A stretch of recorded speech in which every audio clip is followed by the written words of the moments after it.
बिस्मिल्लाहिर्रहमानिर्रहीम। सबसे पहले आप तमाम बहन भाइयों का शुक्रिया, आप लोग तशरीफ़ लेकर आए। आज की प्रेस कॉन्फ्रेंस का मकसद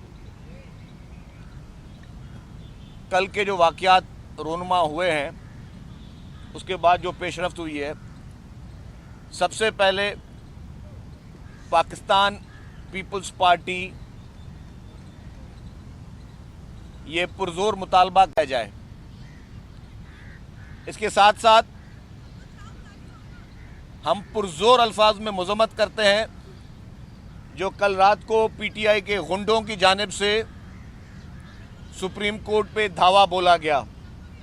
रात को सुप्रीम कोर्ट लाहौर रजिस्ट्री के जिस तरह गेट पे चढ़े, जिस तरह दीवारें फलांगने की कोशिशें की, हम इसको आला अदालत पर हमला समझते हैं और हम अपील करते हैं चीफ जस्टिस सुप्रीम कोर्ट से और तमाम इदारों से कि इस तरह के बेहुदा हरकत का फौरी तौर पर नोटिस लिया जाए और इस पार्टी के सरबराह के ख़िलाफ़ कानूनी कार्रवाई की जाए जो अपने वर्करों को मुस्तकिल तौर पर मुश्तअल कर रहा है, मुस्तकिल तौर पर अपने वर्करों को इश्तियाल दिला रहा है। और कल पूरे मुल्क भर में जिस तरह से जो मुजाहरे किए गए, उसमें जो लैंग्वेज इस्तेमाल हुई, जो नारे लगाए गए मुल्क के अहम इदारों के ख़िलाफ़, इस सब का सुप्रीम कोर्ट फौरी तौर पर नोटिस ले, क्योंकि इमरान खान सिर्फ एक चीज़ पर फोकस कर रहा है, या जजमेंट और डिसीजंस उसके फेवर में हो, वरना वो मुल्क में अनारकी फैलाएगा। इमरान खान का मकसद है कि इस वक्त वो हमारी इस्टेब्लिशमेंट को अंडर प्रेशर रखे, इस वक्त वो सुप्रीम कोर्ट को अंडर प्रेशर रखे, इस वक्त वो इलेक्शन कमीशन ऑफ पाकिस्तान को अंडर प्रेशर रखे और अंडर प्रेशर रख के सारे फैसले अपने हक में सुनाए। जिस तरह इस वक्त वो काफ़ी हद तक कामयाब भी रहा है। इलेक्शन कमीशन ऑफ पाकिस्तान के सरबराहों पे जिस तरह उसने इल्ज़ामात लगाकर आज दिन तक उसने इल्तवा का शिकार करवाया हुआ है अपना वो फ़ैसला, जिस फैसले के तहत पूरा पीटीआई का रोल अवाम के सामने आया हो जाएगा। फॉरेन फंडिंग केस जो कि इस वक्त इस मुल्क में नहायत ही अहम है। पहले इमरान खान ने उसको इल्तवा कराने के लिए स्टे ऑर्डर्स लिए, डिलेइंग टैक्टिक्स लिए, फिर जब एक हाई कोर्ट का फैसला आया जिसमें जस्टिस कियानी साहब ने कहा कि फौरी तौर पर इसका फैसला सुनाया जाए, फिर उस फैसले के ख़िलाफ़ इमरान खान ने फिर हाई कोर्ट से स्टे लिया और वो चाहता है कि वो फैसला फॉरेन फंडिंग केस का ना आए। और इसीलिए वो इलेक्शन कमीशन को मुतनाज़ा बना रहा है कि अगर उसको पता है कि 100% वो फैसला उसके ख़िलाफ़ आना है तो हर सूरत में वो ये परसेप्शन पैदा कर सके क्योंकि मैं इलेक्शन कमिश्नर के ख़िलाफ़ था इसलिए फ़ैसला मेरे ख़िलाफ़ आया है। और उसी इलेक्शन कमिश्नर की वो पहले तारीफ़ें भी कर चुका है। जो कल वाला फ़ैसला है, जो डिप्टी स्पीकर पंजाब असम्बली ने फ़ैसला सुनाया, वो उसने सुप्रीम कोर्ट का वो जजमेंट पढ़ के सुनाई और वो जजमेंट बड़ी क्लियर थी। क्या हुआ था, जब पहले हमजा शहबाज साहब को वोट पड़े थे, तब जब कोर्ट में पीटीआई गई थी, उस वक्त जो पीटीआई के एमपीएस थे मुनर्रफ अराकीन, उन्होंने कहा कि जी हमें पार्लियामेंट्री पार्टी की तरफ से कोई भी हिदायत नहीं थी कि हम किसको वोट करें। उस वक्त इमरान खान का 4 अप्रैल 2022 का लेटर लेकर, जो लेटर असद उमर ने लिखा था, उस लेटर में क्लियर लिखा था असद उमर ने कि जी पार्टी के चेयरमैन इमरान खान की ये आपके ऊपर ताकीद है कि आपने वोट देना है चौधरी परवेज़ इलाही को, चौधरी परवेज़ इलाही को।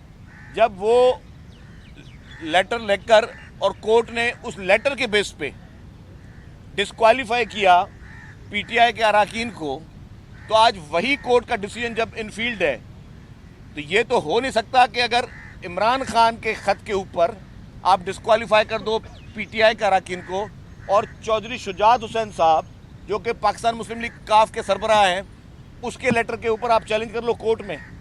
इस मुल्क में दो कवानीन कब तक चलते रहेंगे? इस मुल्क में ये दोहरा मयार कब तक चलता रहेगा? कब तक ये प्रैक्टिस चलती रहेगी कि एक पार्टी के लिए एक कानून और दूसरी पार्टी के लिए दूसरा कानून। इस मुल्क में बहुत सारी इस तरह की मिसालें हैं, इस तरह के बहुत सारे केसेस मौजूद हैं जो कि मैं आज डिस्कस नहीं कर सकता कि कहीं केसेस पे डिस्कस करने के लिए मुझे अपनी पार्टी की तरफ से भी इजाज़त नहीं है, जो कि लोगों की ज़ाती ज़िंदगियों से मुंसलिक करते हैं वो केसेस। लोगों की ज़ाती ज़िंदगी पे मैं जजमेंट्स दिखा सकता हूँ कि एक हाई कोर्ट ने एक हमारे रहनुमा को एक चीज़ पे डिस्क्वालीफाई कर दिया कि आपने ये चीज़ जो है डिक्लेयर नहीं की, वो उनकी ज़ाती ज़िंदगी थी।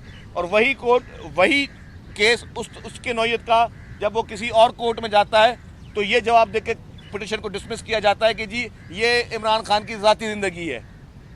इस तरह की बहुत सारी मिसालें हम दे सकते हैं, लेकिन अब इस मुल्क में जजमेंट्स की जो भी मयार है, हम अपील करते हैं, हम किसी पे तनकीद नहीं करते, किसी पे प्रेशराइज नहीं कर रहे।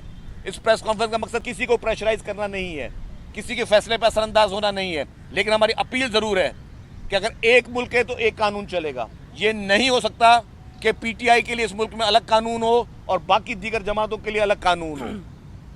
ये नहीं हो सकता कि एक पार्टी हमेशा ब्लू आइड बॉय हो और दूसरी पार्टी के लिए दूसरे मयार हों। हमें वो फैसले भी याद हैं जब पेशावर बीआरटी का केस लगा, इस्लामाबाद हाई कोर्ट ने जजमेंट दी, बड़ी क्लियर जजमेंट थी कि केपी के बीआरटी में नैब और एफआईए उसकी इंक्वायरी करें, उसकी इन्वेस्टिगेशन करें। पेशावर हाई कोर्ट की जजमेंट थी और उसी में ही एक रिपोर्ट लगी हुई थी जो कि पेशावर के चीफ मिनिस्टर इंस्पेक्शन टीम की रिपोर्ट थी कि 7 अरब रुपए के सिर्फ किकबैक्स यूज हुए हैं। और उस वक्त केपीके में हुकूमत किसकी थी? पीटीआई की अपनी हुकूमत थी। जो चीफ मिनिस्टर के अंदर कमेटी है, उस कमेटी ने कहा कि 7 अरब के किकबैक्स इन्होंने लिए हैं। क्या हुआ? सुप्रीम कोर्ट से इनको स्टे मिल गया। क्यों स्टे मिला?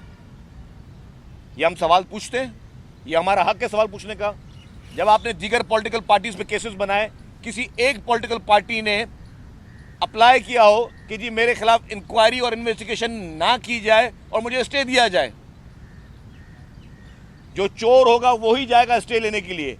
जिसकी नीयत साफ होगी, जिसके हाथ साफ होंगे, वो कहेंगे जी कोई बात नहीं, आपको जितनी इन्वेस्टिगेशन मेरे लिए करनी है कर लें, जितने मुकदमात मेरे खिलाफ बनाने बना लें। लेकिन इस मुनाफिक शख्स ने, इमरान खान ने पीटीआई के प्लेटफॉर्म पर, केपीके के गवर्नमेंट के प्लेटफॉर्म पर जाके स्टे लेकर बैठ गए और वो स्टे जो है उसकी वजह से इनके खिलाफ, इनके गर्दन पे अभी तक हाथ नहीं पड़ सके, इनके गिरबान में हाथ नहीं पड़ सके। तो हम चाहते हैं कि इंसाफ का मयार यकसा हो और इसके लिए ही पीपुल्स पार्टी का ये पुरजोर मुतालबा है कि फुल कोर्ट बेंच बने और वो इन फैसलों का, वो सारी इन चीज़ों को देखे और इस पे ऐसे फैसले किए जाए जो कि हर पॉलिटिकल पार्टी के लिए मुल्क में हो। ऐसा नहीं हो सकता कि हर बार पीटीआई को जो है वो फेवरेटिज्म दिया जाए या उसको फेवरेट करार दिया जाए। मुर्तज़ा वहाब साहब, बैरिस्टर साहब बैठे हैं, वो भी आपसे कानूनी कुछ बातें करेंगे। बिस्मिल्लाहिर्रहमानिर्रहीम। मैंने हमेशा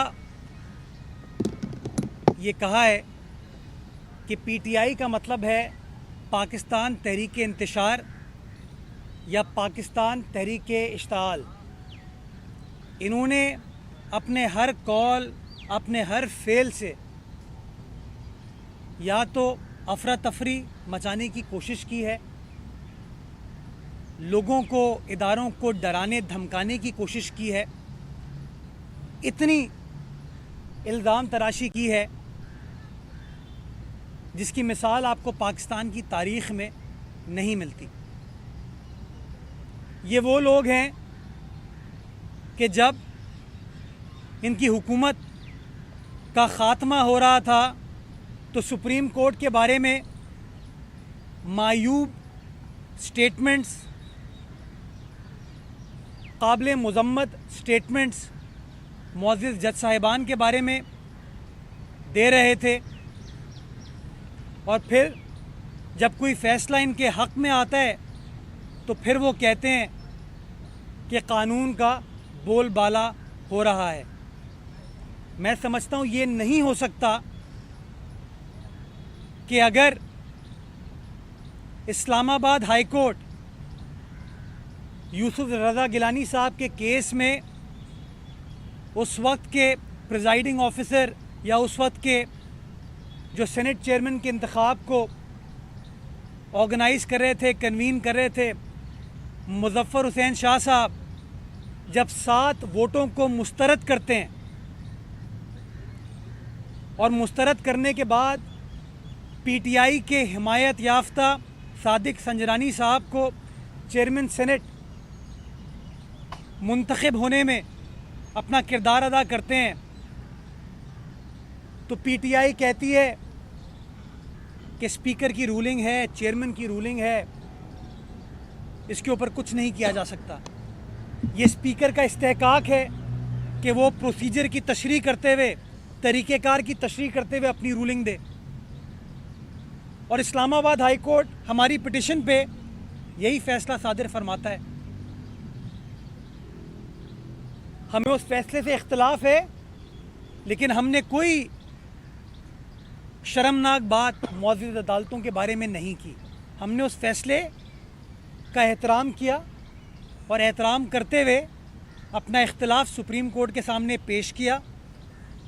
और मुझे बताया गया है कि महीना 1.5 महीना हो गया है हमारी अपील को सुप्रीम कोर्ट में दायर हुए हुए, लेकिन सुनवाई यूसुफ रज़ा गिलानी साहब के केस में अभी तक नहीं हुई। ये नहीं हो सकता कि अगर जब आपका डिप्टी स्पीकर गैर आईनी फैसले करता है, गैर कानूनी फैसले करता है और पार्लियामान को यरगमाल बनाने की कोशिश करता है, पूरा पार्लियामानी प्रोसेस को डीरेल करने की कोशिश करता है, तो आप कहते हैं वो उसका इस्तेहकाक है, वो आईन और कानून के मुताबिक एक्ट कर रहा है। लेकिन अगर कोई दूसरा करता है तो आप कहते हैं नहीं, आईन और कानून की धज्जियाँ उड़ा दी गई हैं। मैं समझता हूँ अदालतें, इदारे, शख्सियात हमेशा कानून के साथ खड़े होते हैं, और अगर कानून में, आईन में अल्फाज वाज़ेह हों तो मैं समझता हूँ मज़ीद तशरीह की भी ज़रूरत नहीं होती। ये मैं नहीं कह रहा हूँ, मौजूद अदालतों के फ़ैसले कह रहे हैं। सिर्फ पाकिस्तान की अदालतें नहीं, दुनिया भर की अदालतें कहती हैं कि अगर कानून के अल्फाज, आइन के अल्फाज वाज़ेह हैं तो उसकी तशरीह की गुंजाइश नहीं है। अगर आप आर्टिकल 63A का मुताला करते हैं तो आर्टिकल 63A में लफ्ज़ इस्तेमाल किया गया है पार्टी हेड। वहाँ पर कोई लफ्ज़ पार्लिमानी पार्टी का इस्तेमाल नहीं किया गया है। लफ्ज़ इस्तेमाल हुआ है पार्टी हेड। डायरेक्शन कौन देगा? Party head. इलेक्शन कमीशन को कौन मुतला करेगा? Party head. कहीं पे पार्लिमानी पार्टी का जिक्र नहीं है। और फिर 18वीं तरमीम में आइन साज असेंबली ने जब 63A को ऐड कर रही थी तो पार्टी हेड कौन है इसकी तशरीह भी कर दी गई। अगर आप 63A पढ़ें तो 63A के फ़ौरन बाद एक एक्सप्लेनेशन का क्लॉज है, और वो एक्सप्लेनेशन का क्लॉज कहता है पार्टी हेड वो है जिसको पार्टी डिक्लेयर कर दे। पार्टी कहाँ रजिस्टर होती है? इलेक्शन कमीशन ऑफ पाकिस्तान में रजिस्टर होती है। इलेक्शन कमीशन ऑफ पाकिस्तान में पाकिस्तान मुस्लिम लीग रजिस्टर्ड है, और अगर आप उसके कागजात का मुताला करें तो चौधरी शुजात हुसैन साहब PML के सदर हैं, यानी कि पार्टी हेड हैं। तो इन अल्फाज की मौजूदगी में, इस डिक्लेरेशन की मौजूदगी में ये कैसे इल्ज़ाम तराशी की जा सकती है, और कैसे डिप्टी स्पीकर के इस फैसले को कासिम सूरी के फैसले के साथ खड़ा किया जा सकता है? कासिम सूरी साहब ने किसी को सुने बगैर, कोई एविडेंस आए बगैर, एक कागज़ के बेसिस के ऊपर एक फैसला सादिर फरमा दिया था, जिसके बाद असेंबली को तहलील कर दिया गया था, जिसको मौजूद अदालत ने उस फैसले को कलअदम करार दिया। और जब मुअज़्ज़ज़ अदालत ने फैसले को कलअदम करार दिया तो यही पीटीआई वाले थे, ये इश्तियाल अंगेज़ लोग थे जिन्होंने किस किस तरह की बुरी बातें अदालतों के हवाले से नहीं की। मैं इनको बताना चाहूँगा, अदालतें अंडर प्रेशर काम नहीं करती हैं, अदालतें आईन और कानून के मुताबिक काम करती हैं। अपने आप इमरान डोस के साथ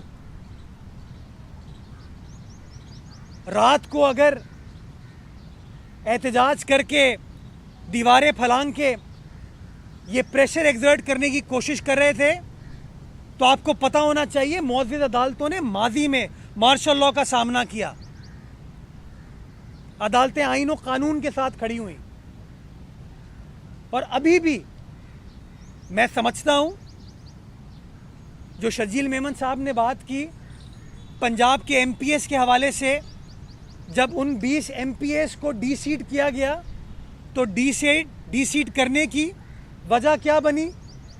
पार्लिमानी पार्टी हेड का लेटर नहीं था, खत था पाकिस्तान तहरीक इंसाफ के जनरल सेक्रेटरी का, असद उमर साहब का खत था, जिसमें उन्होंने कहा कि पार्टी का चेयरमैन इमरान खान आपको ये हिदायत दे रहा है कि आप परवेज़ इलाही साहब को वोट देंगे।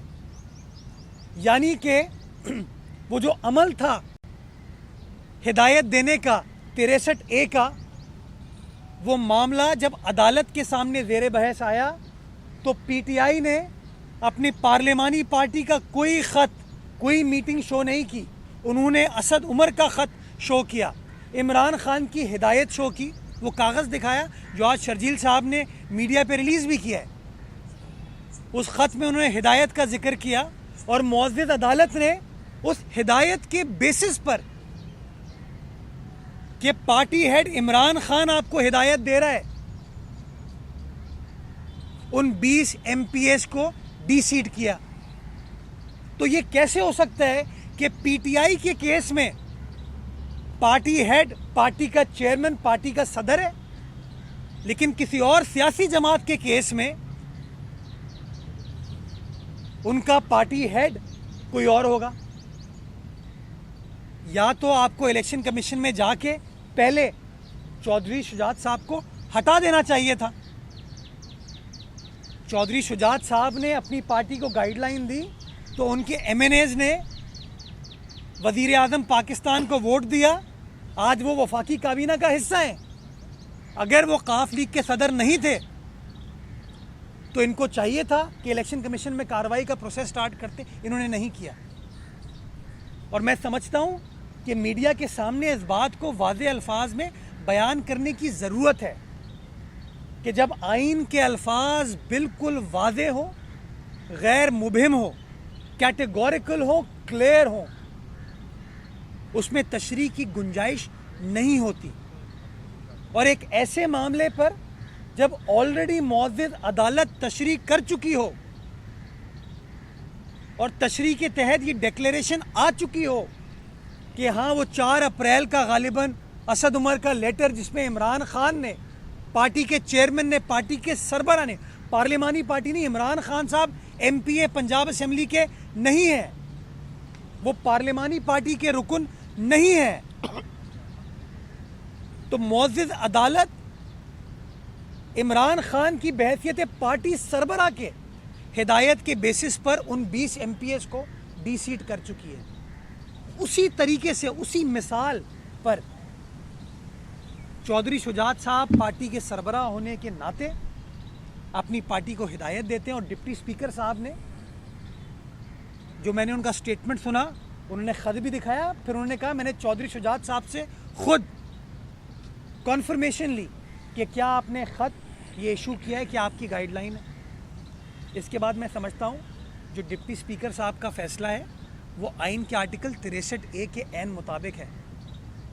और ये भी आपको याद होगा, ये मुअज़्ज़ज़ सुप्रीम कोर्ट ने फ़ैसला किया था कि अगर कोई मेंबर पार्लियामान अपनी पार्टी लाइन के ख़िलाफ़ फ़ैसला करेगा तो उसके वोट को काउंट नहीं किया जाएगा। और याद होगा जब फ़ैसला किया तो पीटीआई ने फिर उसी अदालत जिसके ख़िलाफ़ पहले बात कर रही थी उसके फेवर में फिर बात की। ये नहीं हो सकता कि दोहरा मयार कायम किया जाए कि जो पीटीआई को अच्छा लगे वो उस मुल्क का कानून बन जाए, वो उस मुल्क का आइन बन जाए, और जो उनको अच्छा ना लगे उसको हम फॉलो ना करें। मैं समझता हूँ ये अफरा तफरी इंतशार की सियासत जो की जा रही है, हमारे इदारों को कंट्रोवर्शियल बनाने की जो प्रेशर टैक्टिक्स की जा रही हैं, इसको पाकिस्तान पीपल्स पार्टी रिजेक्ट करती है, इसको मुस्तरद करती है और ये मुतालबा करती है कि ये इतना अहम मसला है कि इस केस को सुप्रीम कोर्ट का फुल कोर्ट या लार्जर बेंच तश्कील दिया जाए और वो फुल कोर्ट या लार्जर बेंच इस फैसले, इस डिप्टी स्पीकर के फैसले के हवाले से और अपने माजी के फैसलों के हवाले से ये फैसला करे, ताकि ये लोग जो पाकिस्तान को यरगमाल बनाने की कोशिश कर रहे हैं, अफरा तफरी क्रिएट करने की कोशिश करें, अपने लिए, अपने इक़्तिदार की खातिर पाकिस्तान को नुकसान पहुंचा रहे हैं, रियासत पाकिस्तान को नुकसान पहुंचा रहे हैं, 22 करोड़ आवाम को, हमारे इदारों को नुकसान पहुंचा रहे हैं। इनको once and for all full stop लगाया जाए। हम कब तक इनके डर खौफ से, इनकी प्रेशर टैक्टिक्स से कि चलो अब सुधर जाएगा, अब सुधर जाएगा, कब तक हम? मैं समझता हूं once and for all state से बढ़कर कोई नहीं होता, आइन से बढ़कर कोई नहीं होता। वंस एंड फॉर ऑल जो शख्स बार बार अपनी ज़ाती इक़्तिदार की खातिर, अपनी ज़ात की खातिर हम सबको यरगमाल बनाने की कोशिश कर रहा है, पूरे स्टेट को पैरालाइज करने की कोशिश कर रहा है, हम उसके ख़िलाफ़ खड़े हों और वंस एंड फॉर ऑल आइन और कानून के मुताबिक ये फ़ैसला हो जाए कि इमरान खान साहब हमारे लिए इम्पोर्टेंट नहीं है, पाकिस्तान इम्पोर्टेंट है हमारे लिए। पाकिस्तान का आइन इम्पोर्टेंट है और पाकिस्तान की 22 करोड़ आवाम पर मबनी पाकिस्तान का जमहूर हमारे लिए इम्पोर्टेंट है। एक चीज़ उसमें मैं मिस कर गया था। कल जो प्रेस कॉन्फ्रेंस मैंने की थी उसमें मैंने लेटर दिखाया था 4 अप्रैल 2022 का, जिसमें मैंने कहा कि असद उमर साहब ने लेटर निकाला जिसमें उन्होंने हवाला दिया इमरान खान साहब का हुक्म है तमाम MPs को। उस पर कल असद उमर साहब ने कल एक और अपना वीडियो बयान जारी किया और उसमें कहा कि जी शजील मेमन ने पूरी फाइल देखी नहीं है और फलाना और डिम का। फिर PTI का ये ऑफिशियल अकाउंट है, उसने जो बकौल उनकी जो पूरी फाइल थी वो उसमें लगाई है। अब उस पूरी फाइल में जो करस्पॉन्डेंस वो लगा रहे हैं वो है एक 17 जुलाई 2022 की और दूसरा वो है 19 जुलाई 2022 की। जो मैंने लेटर दिखाया वो मैंने दिखाया 4 अप्रैल 2022 का। इसका मकसद ये था कि पंजाब में ये सेकंड टाइम चीफ मिनिस्टर की इलेक्शन थी। जो पहले चीफ मिनिस्टर की इलेक्शन थी उसमें आपने इमरान खान का हुक्मनामा डायरेक्ट जारी किया। जो इस बार PTI ने हुक्मनामा जारी किया है उसमें इमरान खान ने महमूदुल रशीद साहब को पार्लिमानी लीडर नामजद किया और उसने किया है। तो असद उमर साहब, मैंने आपकी पूरी फाइलें पढ़ी हैं, आप अपनी पूरी फाइलें पढ़ लें। और दूसरी बात यह है कि PTI के ऑफिशियल अकाउंट से जो उन्होंने मुझ पर इल्ज़ाम लगाया कि जी मैंने झूठा कोई लेटर पढ़ा है, उस लेटर को आप भी कोर्ट में चैलेंज कर लें। मैं भी उस लेटर को आपने जहाँ जहाँ पेश किया मैं चैलेंज करता हूँ कि वो लेटर आपका ही है और आपकी ही इसमें सिग्नेचर मौजूद है असद उमर साहब की। और असद उमर साहब के उस लेटर के बिना पर तो सुप्रीम कोर्ट में ये लोग जा ही नहीं सकते। इनकी पूरी पिटीशन जो है वो गलत है, झूठी है, मन गढ़ंत है। क्योंकि जब आप 4 अप्रैल 2022 को अपने MPs को ये ताकीद करते हो कि आर्टिकल 63A के तहत आप लोग, लाजिम है आप लोगों पे, तमाम MPs पे, कि आप परवेज इलाही को वोट दें, तो अगर आप डायरेक्ट वहाँ पे पार्टी हेड का लेटर यूज़ करते हो तो आज अगर परवेज इलाही, आज अगर चौधरी शुजात हुसैन साहब का वो लेटर आया है तो आपको उसको मानना पड़ेगा। मैं दोबारा कह रहा हूँ कि इस मुल्क में एक कानून, एक आइन चल सकता है और सबके लिए एक पॉलिसी हो सकती है। ये बता दें कि जब भी मुल्क में सियासी और आईनी बहरान पैदा होता है तो मामला सुप्रीम कोर्ट को जाता है, तो मखसूस जजेस पर मुश्तमिल बेंच तश्कील दिया जाता है और फिर ये तासुर पाया जाता है कि जी फ्रेंडली और याराना बेंचेस हैं और उसमें जस्टिस काजी फायज ईसा और दीगर जो जजेस हैं वो उसमें शामिल नहीं होते। अभी जब आप पीपल्स पार्टी की तरफ से ये मुतालबा कर रहे हैं कि फुल कोर्ट तश्कील दिया जाए, तो आप ये भी मुतालबा करेंगे जस्टिस फायज काजी ईसा और दीगर जो जजेस हैं वो भी उस बेंच का हिस्सा हों? अकरम भाई, फुल कोर्ट का मतलब ही यही है कि इस वक्त मेरे ख्याल में सुप्रीम कोर्ट में 14 जजेस हैं जो काम करें और फुल कोर्ट के तमाम जजेस आएंगे और ये हम नहीं कहते, ये तो पाकिस्तान की तमाम बार एसोसिएशन भी इस बारे में बात कर रही हैं ताकि ये कंट्रोवर्सी क्रिएट ना हो। आप इतना अहम मसला है जिसके ऊपर अदालत छुट्टी के दिन भी काम कर रही है, तो इस अहम मसले को अगर किसी तफरीक के बग़ैर, किसी कंट्रोवर्सी के बग़ैर अगर हम आइन के मुताबिक रिजॉल्व करना चाहते हैं तो क्यों ना ये बेहतर होगा कि एक फुल कोर्ट तश्कील दे दिया जाए, तमाम मौजूद जज साहिबान बैठें और वंस एंड फॉर ऑल इस मामले को हल करें।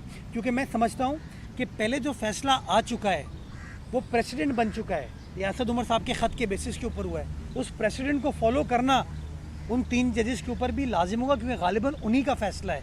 तो इस मामले को रिजॉल्व करने के लिए किसी कंट्रोवर्सी में जाए बगैर ये बेहतर होगा कि एक फुल कोर्ट या लार्जर बेंच तश्कील दे दिया जाए ताकि इस कंट्रोवर्सी से हम वंस एंड फॉर ऑल निकल सकें। कोई एक बंदा बात कर लो। एक मिनट पहले अरबाब साहब ले लें।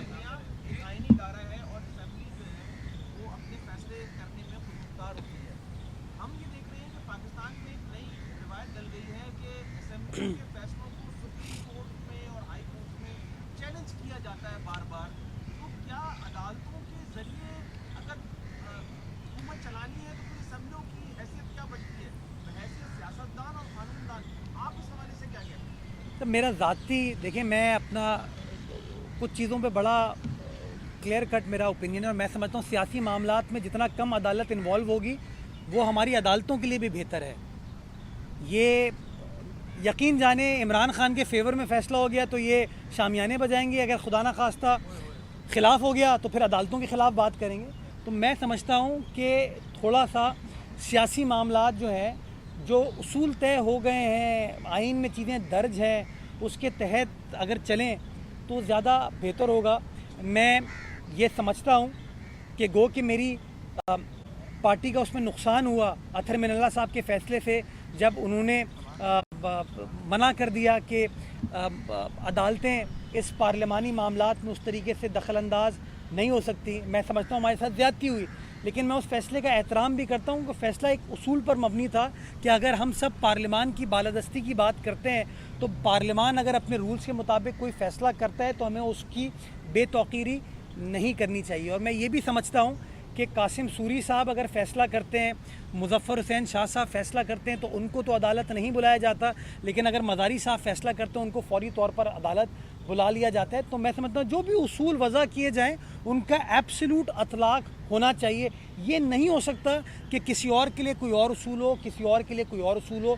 मैं कन्विंस्ड हूँ इस बात पर कि अगर हमें अपने मसाइल से निकलना है तो हमें कानून और आइन की बालादस्ती में बिलीव करना होगा और जो इदारा जिसका जो काम है उसको आइन और कानून के मुताबिक वो काम करना होगा। ये बताइएगा कि यहाँ पर लगे सारा है कि धमकी दो और फैसले अपने हक में मनवाओ, और वो जो डब्बू हमारा है अपना फवाद चौधरी, उसने ये भी कहा है अदालतों को कि अदालतें कौन होती है और फौजी कौन होते हैं, बंद कमरों में फैसले करें। इससे तो ये लग रहा है कि जो जितनी वायात ज़बान बोलेगा इदारे उसी के नरक में आएंगे और फैसले करेंगे, फिर आवाम कहाँ जाएगी, इंसाफ कहाँ जाएंगे, मामला कहाँ जाएंगे? बहुत अच्छा सवाल किया है एयर भाई की तरफ से।